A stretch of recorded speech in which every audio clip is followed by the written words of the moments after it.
have an open heart whenever you meet someone. And hear me on this, because if you have an open heart and you're walking with an open heart, you're not anticipating anything from anybody. Tulsa Talks is the podcast that is inspiring people to have everyday meaningful conversations to gain perspective and help the world.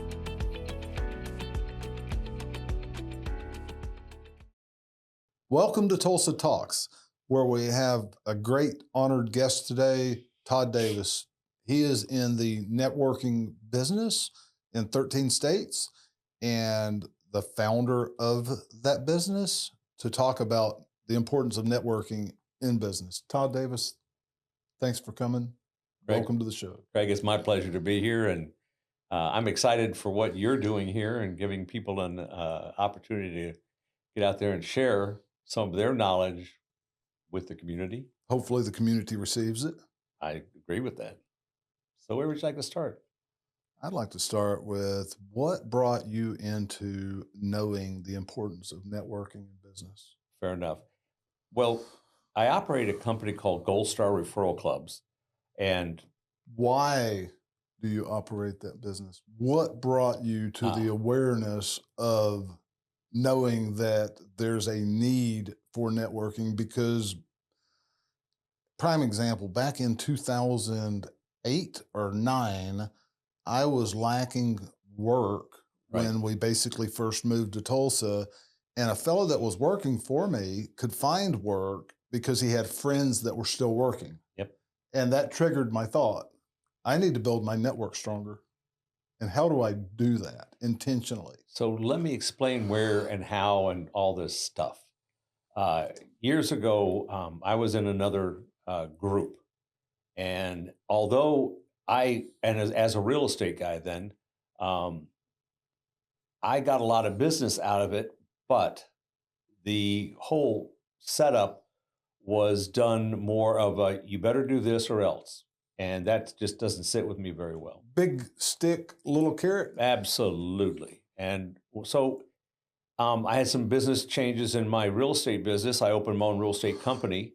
And we realized for that entity of our real estate company that referrals are the way to go. So we had a guy come out of the woodwork. He was a financial advisor, I think, and he said, y'all know about that networking stuff. Why don't you start your own? And that got the wheels spinning. We didn't want to. And my late wife was a real research nut. And she went after it and just wasn't going to give up. Except we couldn't find anything that matched our heart, which was really more about helping people get more business. That was our whole idea. Yeah. We wanted more business for the company. She was a passionate, nurturing person. Absolutely. And she fit really good in what you guys did together for you guys to jointly start that together. Yeah, I think she did. And been almost 6 years now. But anyway, so we knew it worked. We knew a model could work. Yeah. Couldn't find anything that we could just join or buy into or any of that. So we sat down to put a pencil to paper and said, how are we going to make it work? And because we were real estate agents, we knew a lot of people already. And we said, all right, we approached everybody and said, here's what we're going to do. What do you think? And they all went, that's a good idea.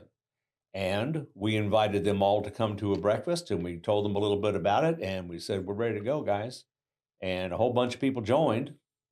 And in fact, I think we had 18 people there, and 17 of those joined us. Wow, that's a good start. So, yeah, real good start, we thought.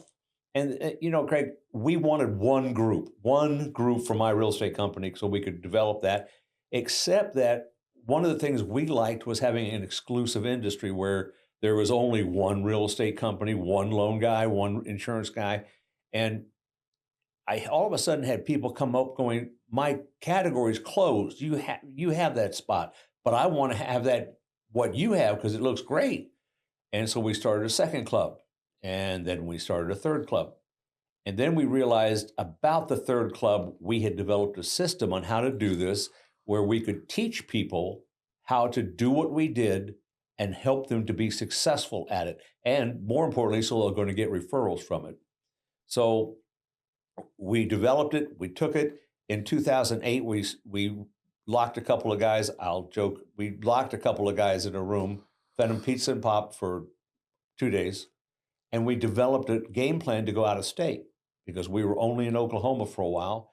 That basically first year, and we started doing some things to get people out of state. And we started a group in California, and we started a group in Ohio, and both of those clubs are still going today. Why did you choose those states? Did you know people there already? They were the people. We actually were doing some advertising on Google, and two of the people responded. We communicated with them. They said, it sounds just perfect what we want to do.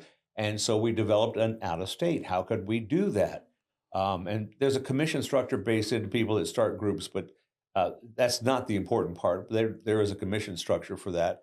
But what's really important is not only can they develop their own personal network, they develop a business network where the hope is that because of those connections, those deep, friendly connections, you're not in a tussle about who's going to get the business. It's one company, one category industry per group.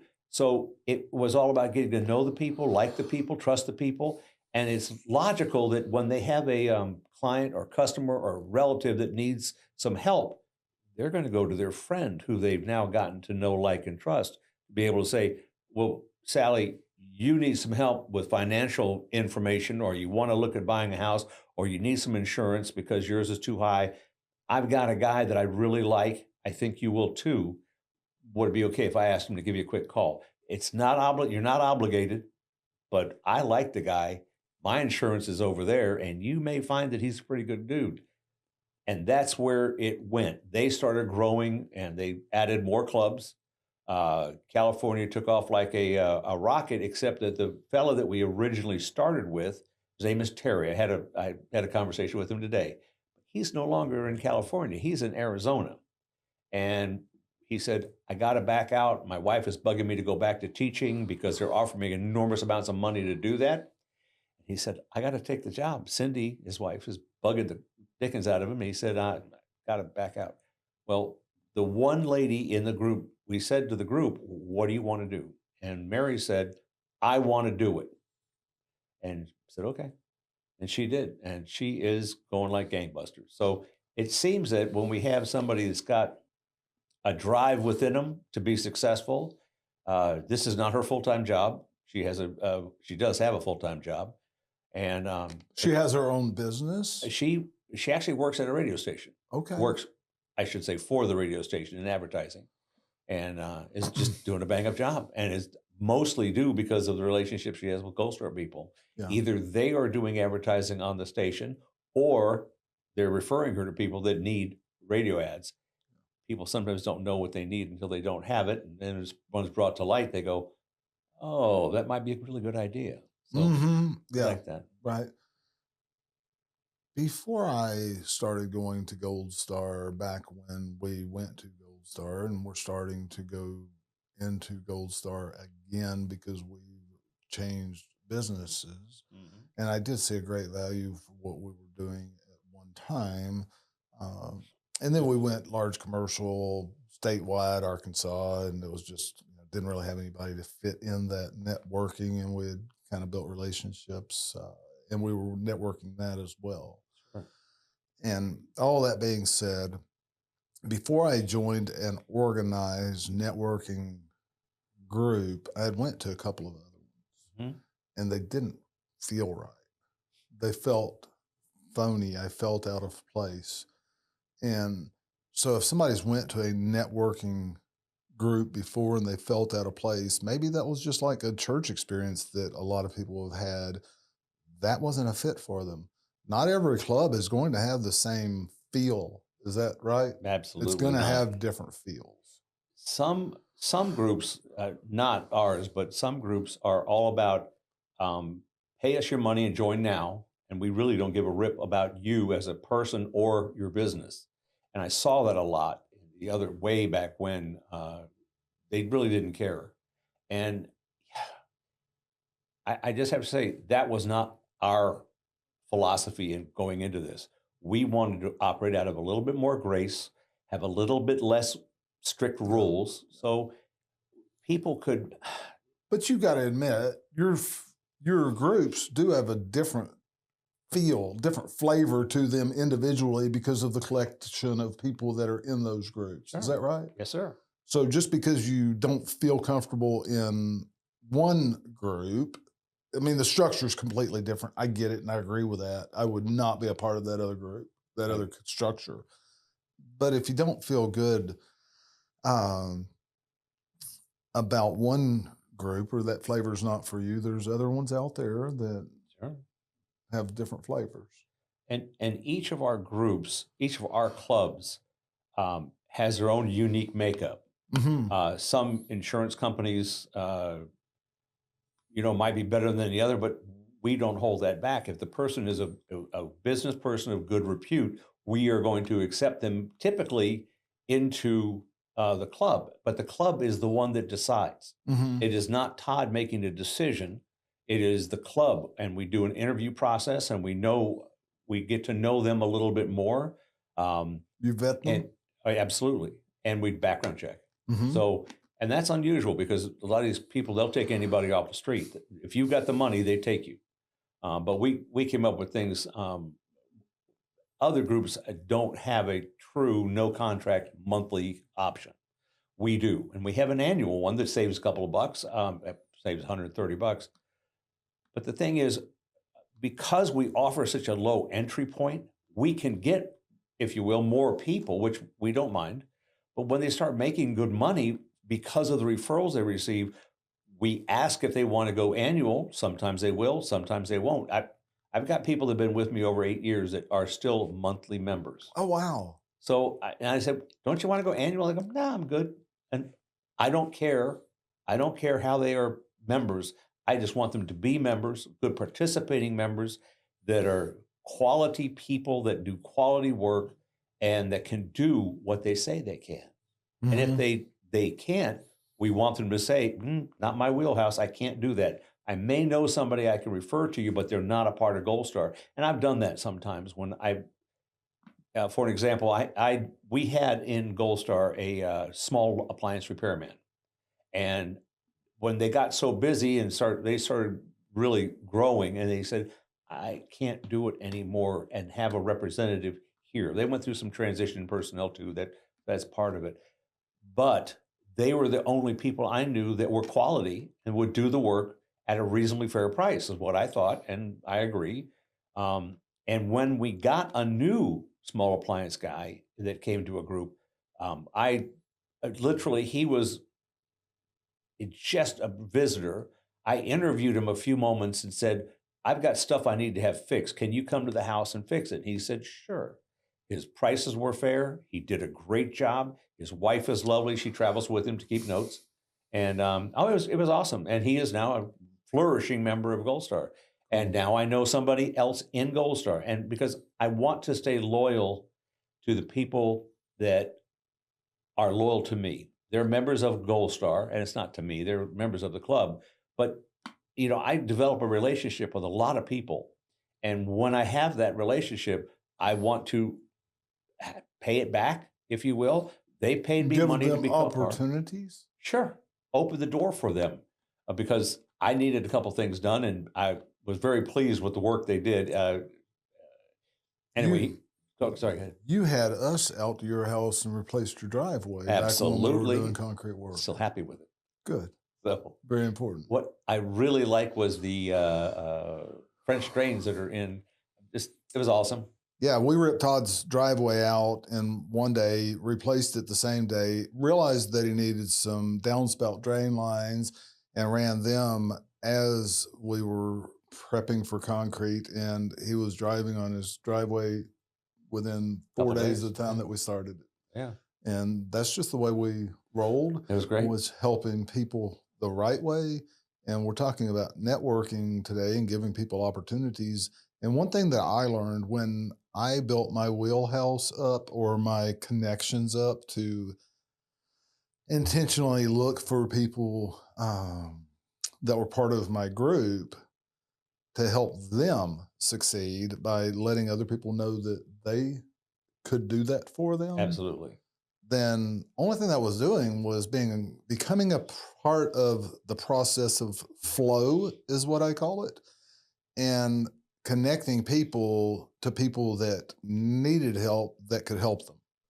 And that's what we're doing here, Todd, if you don't know that. Well, We're connecting people that can help with people that might need help, Yep. at least be entertained. well, the big thing about what we do is, and I teach this in our training, is if there's not a need, people don't want to buy. They might need to buy, but trying to have them purchase something that they don't want and don't need, you're wasting your time. It's teaching a pig to sing. You annoy the pig and you won't get anywhere and you waste your time. So when you all of a sudden hear somebody that says, boy, I wish I knew somebody that fill in the blank. And when you can say to them, I know somebody that does that. Yeah, you used to say, I got a guy. I got a guy. That's what I say. I got a guy. And it could be gender non-specific, but I got a guy, and I can put them in touch with somebody. And at my clubs when I'm visiting, I do a lot of clubs every week, but when I'm visiting, and I'll say, if you don't know somebody that is in this club, ask me, because I may know somebody that you need that we have at Goldstar, and I can make a connection for you. And I've done that numerous times because people, they can't get out to all the clubs like I do. And all of us, because all I do is Goldstar. And so it's like they work for a living and they're working. So if somebody else needs a small appliance repair guy, I go, I've got him. He's over here. I'll text you his number. I've kind of made a referral, but I've just made a connection. It's the connection that I made.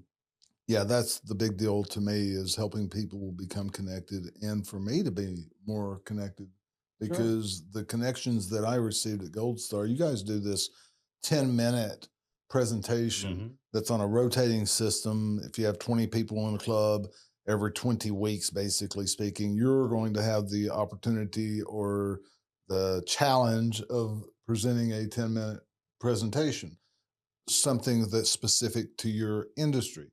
So basically, I was going to school every week to learn something that I didn't know about an industry that I didn't work.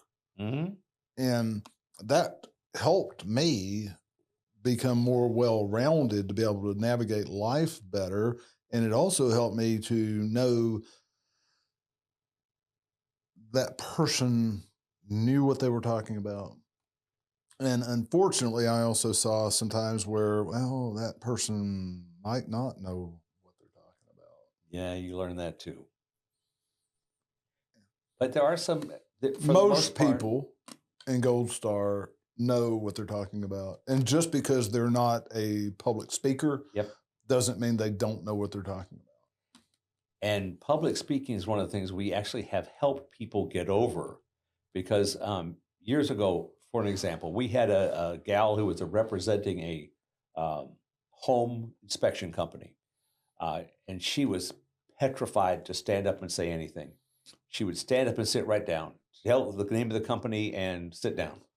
And it was like, after a while, we worked with her. Beth worked with her a lot to say, listen, all you're doing is you're talking to your friends, and it's only a minute. And she was going, I don't have much to say. And, you know, some of the things that you can do is you can write out what you want to talk about, and then you're going to not read it. I don't recommend that. But if you write it a couple of times, hand and paper, not computer, because you'll remember it if you write it with your hand, you can stand up and talk for a minute about almost anything. And as she grew more comfortable, boy, she was rocking and rolling, and she would do a 10-minute presentation and just breeze through it. She became our club. In one of the clubs, she became the club leader, which is where you actually have to stand up and follow a script. Yeah, you have to lead every meeting, every week. Every week. And she got really good at it, and it was wonderful. And the home inspector, who I knew through my real estate business, he inspected my house as his first inspection. That was back in 2003. And I still live in the house today, but he was the one that did the first inspection, because I didn't know him at all. And I said, I want to get to know you. And I just bought a house and I want you to do the inspection on it. And he was honored to do that. And I wrote him a good check and we were all happy. And he joined the group right away because he knew that I was in that business. And he said, well, were you happy? Were you happy with what I did? And I said, absolutely. And he checked all the boxes of what I was looking for in a home inspector. And his business grew like wildfire and it was great. So he did really, really well. It seems like with as many clubs as you have and as few of those home inspectors as you have, and a realtor being in every club, Yep. that an inspector could do quite well with Goldstar. Yes. Well, it did affect my life when we started networking, and I was raised by a general contractor that built metal buildings. I was on job site at 7 years old. Wow, okay. Driving a lift truck and picking up tools, getting tools out in the morning, and sweeping up, and just whatever a 7-year-old could possibly do. Yeah. I was there during the summer and holidays, vacation time. And all that being said, I also hung out with Dad, and he was a real networker. If somebody was in Beaumont, Texas area and needed something built, they knew that he was there. He had a presence by relational business. Sure. And I looked at money different before I started networking intentionally. And it was probably a year after I started with you guys with your weekly training, along with looking at life differently because of other things that were going on in my life. Yeah. And when money became a byproduct instead of the focus, I was able to have better relationships with people as we walked through everyday life instead of focusing on what I could get from them. Wanted to see how we could work together to get something fun to do together as we achieved something. Sure.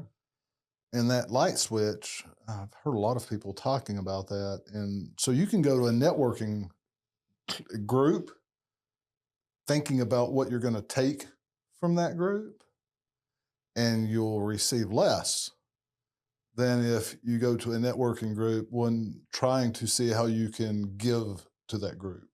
It's more blessed to give than to receive. Yes. And it's exponentially received when you have a heart to give. And I will tell you that if we get a member that is looking to take, and that's what they want, they weed themselves out in a heartbeat. And we catch that right up front, and we can chat with them a little bit about it. And it's like, here's how you're behaving. It's not recommended, but that's how you're behaving. And we could kind of give them a little point of correction and say, it's not that. You want to give, then receive. Just like you said, it's biblical, universal. It's a law. Yeah. Give first. There is a spiritual law out there that guides our life, no matter what you believe. That is absolutely true. Yep. And there was a book that you guys used to promote on a regular basis. Do you still promote that book some? The Go-Givers. Absolutely. Bob Berg, in fact, the author of The Go-Giver, he and his partner, his co-author is John David Mann. Yeah, we promote that a lot. In fact, every year I run a 5-week series on the 5 stratospheric laws of success that Bob put in The Go-Giver. And I will tell you that is probably 5 weeks of the best training they're ever going to get. Although, okay, some of the training I put out is good too, but Bob's, it's just, people have to think a little bit about, do they have the ability to give and not expect anything back? Because if I give a referral to somebody, I'm not expecting them to turn around and give me a referral. I'm giving to them because they're the best person. I know them. I like them. I trust them. I'm going to give to them. It's going to bless them. I know they're going to do business with the person I refer to them because I already have chatted up the whoever it is with the client, prospective client. When I was a real estate agent, people talked me up, and I felt every appointment I went on, I was 80% pre-sold or more before I ever met them, because the people in the group talked about me in such a positive light. It was kind of like, if someone wanted to sell their home and I would ask them the questions, it's got to be qualifying questions. Now, again, I don't do real estate now, but I would ask them else they were talking to about the sale of their home. And they would look at me and go, nobody, we were told you were the best. And I said, well, that's right. Just sign here. I tease, but it was almost that easy. Of course, we had to agree on terms and stuff like that, that's a side note. But they trusted me. And when I told them, I was a little bit strict on how I took on clients and listings, especially because I didn't want my sign sitting in their yard and getting rusty. That's bad for any real estate company, but a lot of agents don't know how to speak honestly with the client. And I always was honest because I felt that was, if I was honest 100% of the time, I wouldn't have to try to remember what I had told them. I would literally have it in notes. Anyway, all the documentation would be there. I say, remember on 17th we talked about, they go, oh yeah, that's right. So that's good. I just never lied, never twisted stories. Here's what I see. Here's what it is. That was good. So they trusted me. And so they hired me and we took care of them. So it was all good. When the market turned down in 7 and 8, crashed, if you will, we were still selling houses like hotcakes because we didn't pretend that the prices were great. We told them what it would take to sell their home. And we could help them buy a really good home at probably a discount if we could help them move over. And we did really well in those years. I know the mortgage industry didn't, but we did. Yeah, something about the real estate market that has kind of perplexed me is people don't want to sell their house and buy another one a lot of times when the market is down because they don't want to sell their house for what it's worth at the time. Right.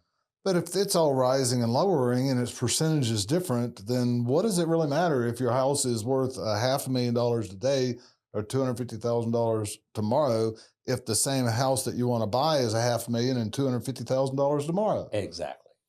Doesn't make any sense. It's going to wash out. Unless you're in an exit strategy or you're a first-time buyer. Correct. But if you have a house and you're in an up market or you're in a down market, it really shouldn't matter. It shouldn't matter.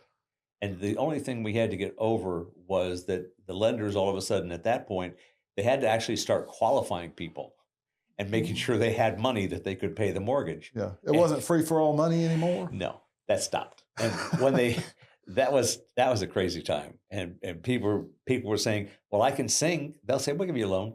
It's like, what? Yeah. And that's teasing, but it's like, you have a job? Yep. Okay. We'll give you money. So there were setting people up for failure. Sorry? They set people up for failure Absolutely. For a long time, and it imploded.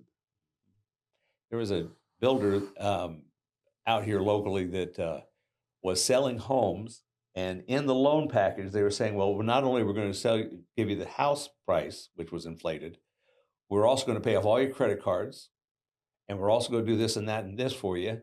And when they sold the community out, but when they went to sell, nobody would appraise the house for what they had it appraised for.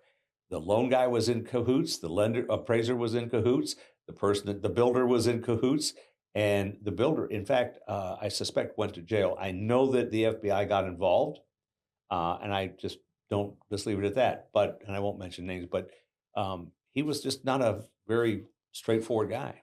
He was like, let's pretend we can sell it for this, and we'll get your money, and you'll be happy until you want to sell it. So this conversation comes full circle back into talking about networking and networking the right way, where you do things legal, honestly, and you don't end up in jail. That's very true. And that's how everybody should behave.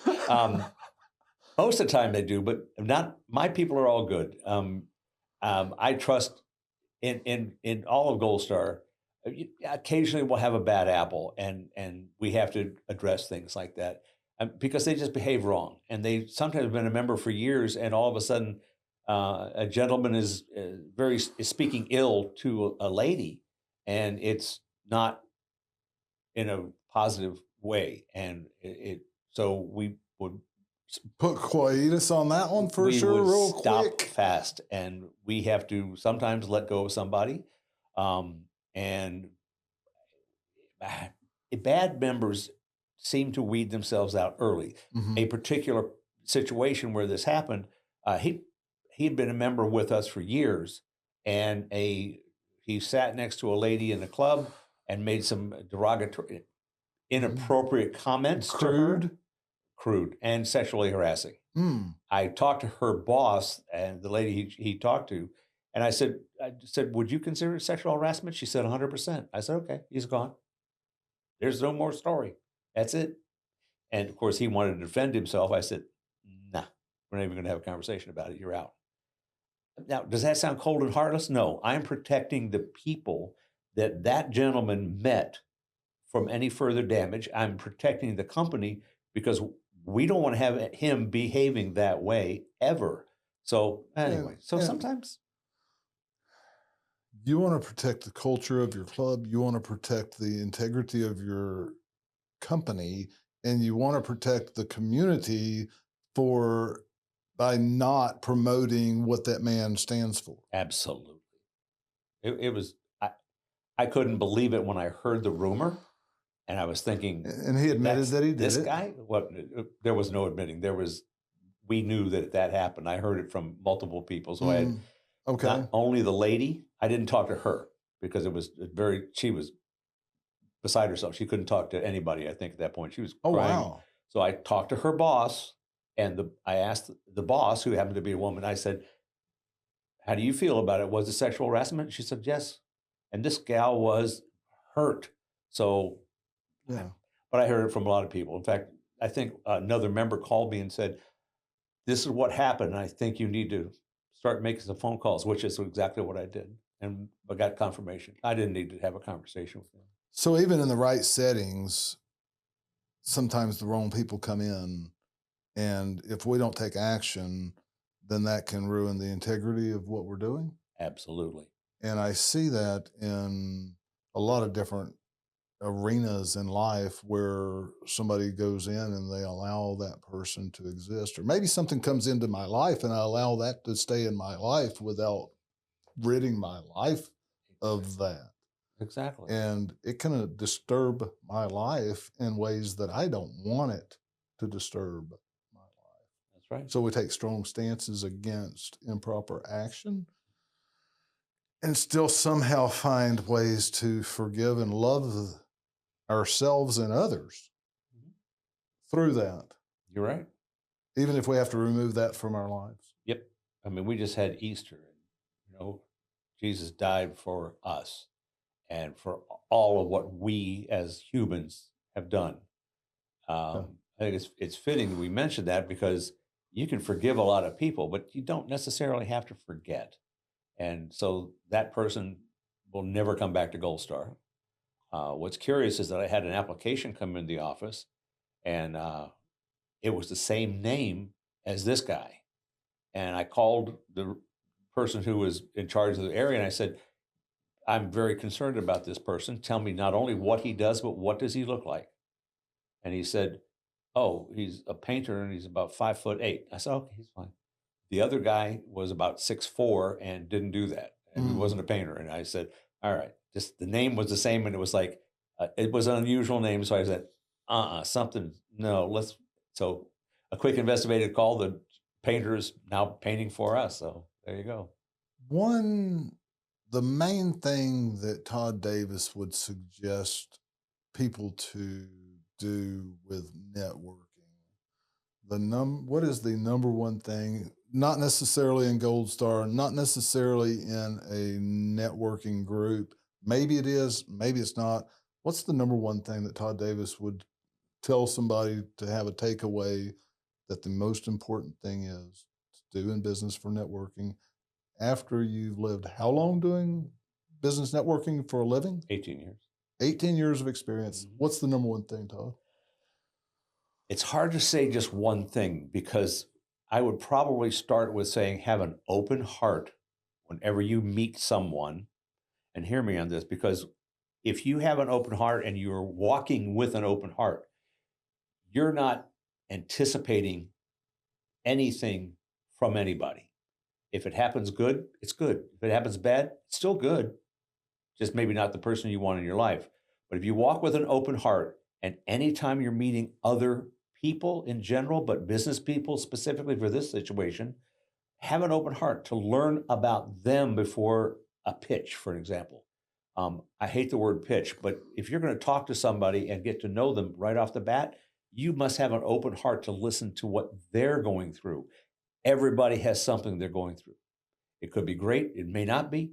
It could be, I'll just say, it could be anything. But I don't know. I don't know where you walked this morning. I don't know what you've been through today. I don't know what people have been through today, this week, this month, what's going on. I don't know. But if I walk with an open heart, at least I can hear. And if there's something there that I say, ooh, there's a problem there, I may be able to just offer a word of encouragement. But I think open heart is probably the key, because if you come in all closed up, you're not going to, not only you won't receive anything, but it's going to be hard to give. So walk in love, open heart, that kind of thing. And I use walk in love because if you have that as a mentality, that's your open heart. Walk with love, an open heart, you're able to hear and importantly understand where the other person is. And so I think, Greg, you asked, I think that's my answer. Number one thing is having relational business, relational relations. Well, it doesn't even have to be business, but in any walk of life, having that open heart to walk in love and just understand that, I have a grandson who is now driving and he's going to college. And, I've always walked in love with my grandkids. I try to walk in love with my kids. Most of the time that works. But sometimes, a child is a kid of any age is going to disappoint. Okay, disappoint. And all of a sudden, but you don't turn around and just start whipping them or beating them, or that's just terrible. You want to encourage, you want to be open in love to say, there's a better way to do this. And you can do all kinds of encouraging things. Will that solve the problem? May help, may not, but I think it will. Depends upon how the recipient is receiving what equipping and encouraging does. Yes. In their life. Yes. So in business, people would ask, so what do I do when I go to a business thing or any kind of event? Not one of my groups, but even with or without. You're going to any kind of business gathering. You walk with an open heart, you're going to hear somebody has a need for something. Maybe you can help. Maybe you know somebody that can help. And I don't care if you're in one of our clubs or not. That's aside. But maybe you know somebody that could help them if they're going through a traumatic trauma in their life or something where they're going through something. They might even need just a plumber, and you may have known a good plumber, and you may be able to give them a referral. Say, listen, I used this guy at my house, and he was really good. Would you like the number? More often than not, they'll say yes. So, in our groups, we go a little bit more detailed about that, but just walk to listen and learn from other people about where they are, and is there an opportunity that you can help in some way, somehow, somebody that's going through something.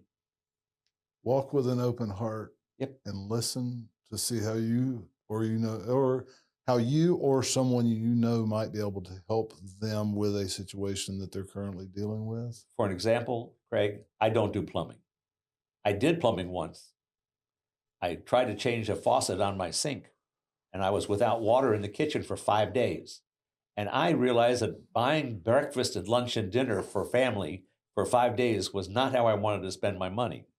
My plumber finally came back with the correct part and said, I'll take care of it for you. And I said, great. And I decided that my golden rule will be never plumb. So I don't. Yeah. My brother says if I'm not going to do a thing 1,000 times, I don't want to do it one time. That's kind of me.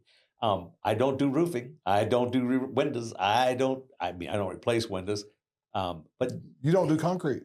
No, I don't. You had us do concrete. I had a really good concrete company come out and do my driveway, and I still tell the story that I'm coming out and doing it, and people go, "Well, how'd you get it done?" I said, "Well, I knew a guy, and, I got a guy." And anyway, so kind of fun. And Real fun. yeah, it was great. We had fun doing construction. I had fun doing whatever it was that was placed in my life at that time. And Yep. Just to wrap it up and get this thing buttoned up and done, Todd Davis says the number one thing that you can do to network the proper way is to walk with an open heart and open ears so that you can connect with people how they need to be connected with, and you might be able to help them yourselves or find someone that can. That's the benefit of networking, is having yourself and others be a team of helping the community better than it would be helped without the networking community. Todd, thanks for coming on to the podcast. Greg, absolutely my pleasure. Thank you so much for having me over. We are here to help you discover or develop your passions, how you can use them, and why you exist. How can we help you help others better?